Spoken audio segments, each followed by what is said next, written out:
Que ce soit Marca ou simplement différents journaux sportifs espagnols qui sont proches en général du Real Madrid ou d'autres carrément journalistes sportifs proches du Real Madrid et des différents dossiers évoqués au Mercato, tout le monde s'accorde en ce moment pour dire que l'affaire Kai Havertz au Real Madrid est en train de totalement capoter. Un transfert qui pourtant était hyper emballant, que ce soit pour le Real Madrid ou pour Chelsea, qui en ce moment doit dégraisser énormément. Très emballant aussi du côté de Kai Havertz, forcément pour qui ça aurait été l'occasion d'aller dans le plus grand club du monde, de changer de championnat, d'aller dans un club qui lui avait déjà à l'époque fait un appel de pied quand il était au Bayer Leverkusen, et aussi pour Kai Havertz c'était aussi l'occasion, pourquoi pas, de se relancer et prouver qu'il pouvait en tout cas réussir dans un autre championnat et encore une fois au plus haut niveau. Parce que Kai Havertz, c'est pas un joueur qui est finito loin de là, il a que 23 ans, mais quand il était à Leverkusen,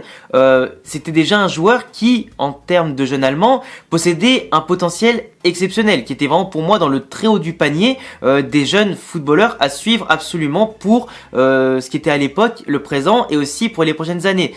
Aujourd'hui, Kai Havertz à Chelsea, certes il a remporté quelques petits trophées, notamment la Ligue des Champions, un petit trophée, on est bien d'accord, je dis ça entre guillemets, mais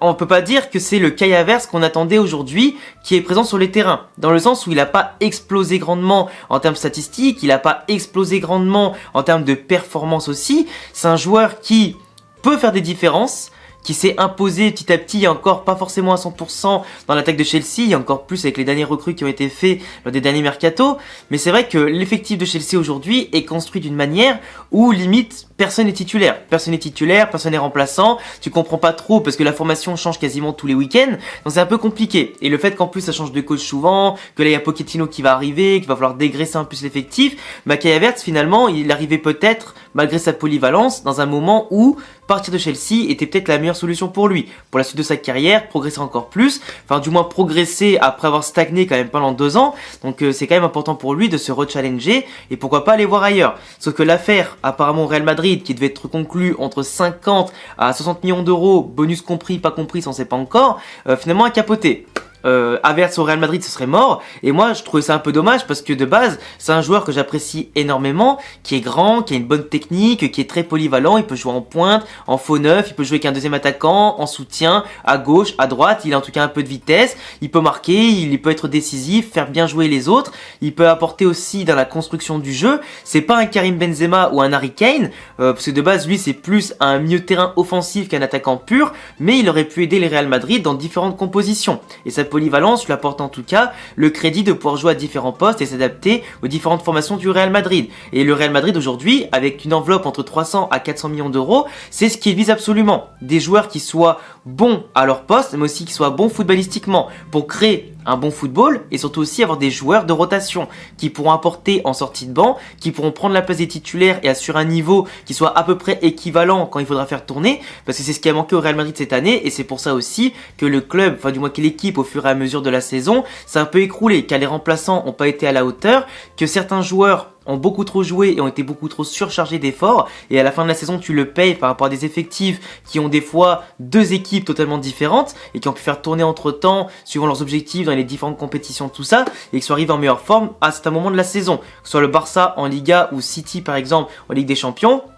Et en termes de forme physique, tout au long de la saison, c'était quand même le jour et la nuit. Le Real Madrid qui a l'habitude avec Pintus par exemple d'avoir une bonne forme physique, sauf que là, l'effectif était pas assez étoffé et c'était très compliqué. Surtout après une saison dernière qui était très éprouvante déjà, en faire une deuxième de suite dans le même acabit, avec un effectif assez court à certains levels, c'était très compliqué. Mais en tout cas, on a surtout aujourd'hui un Kai Havertz du coup qui ne viendra pas. Je trouve ça un peu dommage. Aujourd'hui, par contre, parce que de base on évoquait dans ma vidéo sortie hier que Hazard, Mariano, Asensio et Benzema partaient, donc fallait les remplacer numériquement forcément par 4 autres joueurs. Là apparemment ça parle du coup, comme je disais déjà de base, de Harry Kane pour Benzema, ça parle de Brahim Diaz à la place d'Asensio. Kai Havertz était plutôt là pour venir prendre la place entre guillemets de Hazard, et surtout t'as Rossellou qui va arriver normalement gratuitement en prêt de l'Espagne Barcelone pour remplacer numériquement Mariano. Donc Kai Havertz était une recrue jeune, qui aurait été très bon à court, moyen et long terme pour le Real Madrid, qui aurait pu le faire progresser de manière phénoménale, avec un groupe qui est jeune, avec une belle entente, et pourquoi pas le revendre plus tard avec en tout cas une belle plus-value. Ça aurait pu être intéressant. Mais du coup, pas de Kai Havertz. Aujourd'hui, le Real Madrid viserait un autre joueur qui peut aussi jouer à différents postes. Alors pas forcément au numéro 9, parce que sans numéro 9, il y aura déjà peut-être Kane et Rossellou. Donc je dis bien peut-être, parce que tant que rien n'est officialisé, on n'est pas à l'abri d'une clim monumentale à tous les levels, que ce soit pour les grandes recrues ou les plus petites recrues. Mais aujourd'hui, le Real viserait plutôt, pourquoi pas, un Chukwueze. J'en ai déjà parlé il y a quelques semaines maintenant sur la chaîne YouTube. Chukwueze, qui avait humilié le Real lors du dernier Real Madrid-Villarreal, en tout cas au Bernabeu, qui a marqué des buts fantastiques, qui, même s'il n'a pas des statistiques absolument hors normes en termes de buts et de passes D pour l'instant, c'est encore un jeune qui est encadré de la meilleure des manières par ses différents coachs, qui a su progresser au fur et à mesure de la saison, même en tout cas au fil des années, parce que ça fait quand même un petit moment qu'il est là en Liga, alors qu'il a que 23 ans, bientôt 24 si je dis pas de bêtises, mais c'est un joueur surtout qui a un grand potentiel, qui a la vitesse, la capacité de percuter, qui provoque pas mal de pénaltys, pas mal de fautes dangereuses, qui devient de mieux en mieux devant la cage, qui a toujours été dans un effectif de Villarreal, qui certes n'est pas un des meilleurs effectifs d'Europe, mais qui a quand même réussi à faire de belles performances ces dernières saisons en Ligue des Champions ou en Ligue Europa. Mais tu vois, il n'avait pas non plus le collectif qui était basé sur lui, qui lui donnait énormément d'occasions par match en tout cas par rapport à d'autres joueurs stars de grandes équipes qui attirent tous les ballons, les occasions et qui ont plus l'occasion de se mettre en évidence. Chukwueze, c'est un grand travailleur qui attaque et qui défend, qui du coup balance beaucoup d'efforts pour apporter à son latéral un soutien indéfectible, pour en tout cas apporter un équilibre à Villarreal. C'est un grand poumon qui peut faire beaucoup d'allers-retours, qui percute beaucoup comme je le dis, qui apporte aussi une vista intéressante et qui est aussi très bon dans le côté des passes, des centres. Ce qui manquait au Real Madrid aujourd'hui, c'était le fait d'avoir des latéraux, que ce soit les arrières gauche ou arrière droit, qui débordent moins, qui fassent moins de centres, qui fassent moins de passes décisives qu'avant, moins de mouvements vers l'avant, qui apportent moins de côté prévisible aux attaques du Real et le jeu du Real Madrid. Mais en plus de ça, nos ailiers, à part Vinicius, n'apportaient pas non plus assez de danger. Rodrigo le faisait au fur et à mesure de la saison, il est monté en puissance. Valverde, c'est pas son vrai poste, mais avoir en tout cas des vrais ailiers de rechange, comparé à des Hazard un peu inutiles, à des Vasquez qui sont pas forcément au top de leur forme et qui sont pas non plus des joueurs de classe mondiale, ça c'est clair et net. Asensio, qui n'est pas non plus un vrai ailier de formation, qui est plus un mec qui joue dans l'axe, de base, le Real Madrid manquait de solutions. Donc aujourd'hui, avoir potentiellement Vinicius, Rodrigo titulaire et avoir des Brahim Diaz et Chukwueze en remplacement, c'est quand même plutôt pas mal. C'est quand même plus qu'intéressant. Et après, ça fait jouer la concurrence, ça pousse tout le monde vers le haut, c'est quand même plutôt stylé. Chukwueze, il va apporter, avec sa marge de progression, un talent qu'il faudra bonifier, qu'il faudra polir encore plus avec le temps, mais qui peut vraiment, au contact des meilleurs au Real Madrid, rentrer dans une nouvelle dimension. Que ce soit pour jouer la Ligue des Champions, affronter les meilleures équipes aussi, et ça pourra que l'aider. Et pour moi, un joueur comme ça qui performe déjà contre les grosses équipes en championnat, dans une équipe qui de base n'est pas taillée pour gagner un titre, ça veut dire que s'il est capable de travailler dur, de passer le cap de la pression de jouer au Real Madrid, qui est totalement différente que de jouer à Villarreal ou dans n'importe quel club au monde, avec cette pression de gagner des titres, de vouloir des résultats, de vouloir en tout cas franchir des paliers,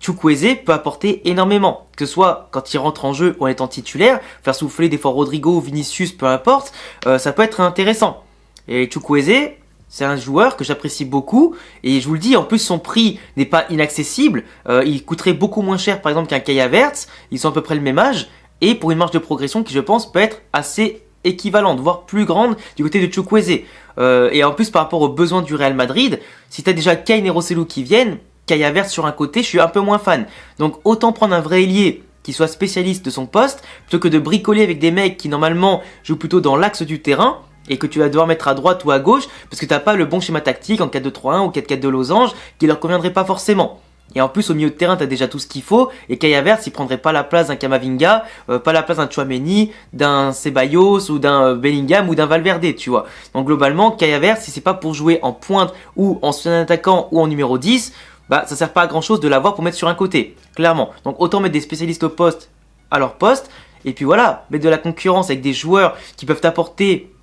explosivité, concurrence et qualité. Et pour moi, t'as rempli la mission du mercato. Faut pas des fois en faire trop, à vraiment avoir une lubie spécifique sur un joueur. T'as des options à côté qui peuvent être plutôt intéressantes, parfois pour moins cher, avec des situations contractuelles qui peuvent être à ton avantage quand tu veux négocier et que tu veux construire un effectif le plus rapidement possible. Et encore plus quand les joueurs en question, même s'ils ont déjà affirmé leur volonté, par exemple, de continuer à jouer l'Europe ou jouer certains objectifs avec le club qui leur a tout donné et qui leur a donné une chance de jouer au football de plus haut niveau et de s'exprimer sur le terrain, c'est clair qu'en général, quand le Real Madrid te catapporte, tu dis pas non. Et si tu dis non, bah t'as de grandes chances qu'ils reviendront plus jamais. Et c'est un train, le Real Madrid, que tu laisses en général jamais partir. Et du moins jamais passer. Donc le Real Madrid aujourd'hui, certes, la piste Kai Havertz est morte, mais la piste Chukwueze se renforce de plus en plus. Et en général, des joueurs comme ça, qui tapent dans l'œil de Florentino Pérez et tout ça, tu peux être sûr que l'offre va arriver dans les prochains jours, prochaines semaines, sur la table de Villarreal, en mode Chukwueze, il nous le faut. Enfin bref, en tout cas, je vous l'avais déjà présenté entièrement dans une autre vidéo, mais globalement, pour moi, faire une actualité mercato sur le fait que Havertz, c'est quasiment foutu, même si hier, on en parlait encore dans ma vidéo, comme quoi il était quasiment sûr de venir, mais comme quoi aujourd'hui ça va très vite et que les dossiers, les joueurs, les agents, etc., tout tourne en ce moment à plein régime et que un oui et un non, ça peut venir limite d'une heure à l'autre. Donc du coup, on va rester attentif. Certains sont encore confiants sur le dossier Kai Havertz. Moi, je ne suis quasiment plus parce que les sources très très fiables ont dit que non. Donc à voir. Mais s'il venait, je serais très content. Mais Chukwueze, ça pourrait être un profil qui nous manquerait vraiment plus que Kai Havertz, tu vois. Enfin bref, je vous laisserai me dire ce que vous en pensez en commentaire. Qui pour vous d'être recruté au Real Madrid entre Chukwueze et Kai Havertz si vous deviez choisir un des deux? Est-ce que vous validez la piste Chukwueze si Havertz vraiment ne vient pas du tout? En tout cas, pour moi, c'est entièrement validé, surtout pour un prix abordable. Je vous laisserai vous abonner, cocher la cloche, car en tout cas, il va y avoir beaucoup de vidéos cet été sur la chaîne YouTube, sur le Real, le foot espagnol, le football européen et tout ça. On est bientôt 60 000 abonnés, ça me fait super plaisir les gars, on avance de plus en plus. Merci à tous pour le soutien. Mes réseaux en description, le petit pouce bleu pour aider la vidéo à être référencée. Et à la Madrid, in Adamas. Ciao les frérots.